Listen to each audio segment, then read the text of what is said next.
All right, my favourite part, bit of BBL SuperCoach. There's 3 games over the weekend that we're going to touch on after this, but we're going to have a look at who do you think is a must-have for these games. We'll start with you, Leo. Well, I'm loving the Stars this weekend, so I'm taking Maxi at 230,000. If you don't already have him in your team, then honestly, there might not even be a point getting him in because you're that bad at SuperCoach that you've missed the boat.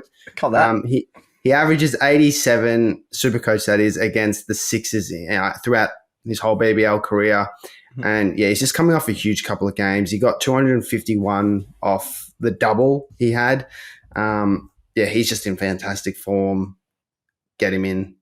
Yeah, you got to agree with that, Leo. Maxi, you got to have him in your side. I know he's still a bit more expensive than some of the other ones, but he's absolutely tearing it up. Who are you going for this weekend in SuperCoach, Marcus? Well, I'm looking at another Melbourne Stars player. His mate, the other match winner in the team, Marcus Stoinis. Although he's been underwhelming so far this season, that seen his price dropped all the way down to 92,500. Yeah. He scored 87 points against the Sixers at the MCG last season. And I just think with his innings on New Year's Eve, that'll build a little bit of confidence in him. And I can see him probably dominating this type of fixture, and who knows, he might even get a couple overs with ball in hand as well, and take a couple of handy wickets, which adds some extra points for him as well. Yeah, nice. Yeah, that's actually really cheap, 92. I know that he hasn't been very good. I'm still 50-50 on the Storm, but yeah, if he can replicate what he had last season, then that'd be awesome at the G. I'm going to go Tall Paul. I think he's been the cult hero.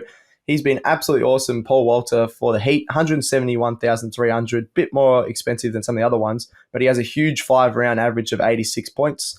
Bowling out for the Heat each game, I think a few people were like, he might only bowl 2 or 3 overs and then come in for the slog at the end. But every game he's bowled out, and most games he has batted as well. So he comes in at the end, he usually goes around that 150 to 200 strike rate, which is perfect for SuperCoach. You get those extra points, even if he's making a quick 20 runs, which he did last game, where he had 23 off 12. And yeah, I think he's been awesome. He's had a couple of games where he's got 3 wickets. You'll see the aeroplane celebration. We thought we'd missed the aeroplane celebration with Rashid Khan, but then you got the Tall Paul aeroplane celebration out there, which is even better, I think. So I think you definitely got to have him in your side. He's probably one of the most informed, SuperCoach players at the moment, and just in general in BBL. All right, that was the SuperCoach. Let's have a look at the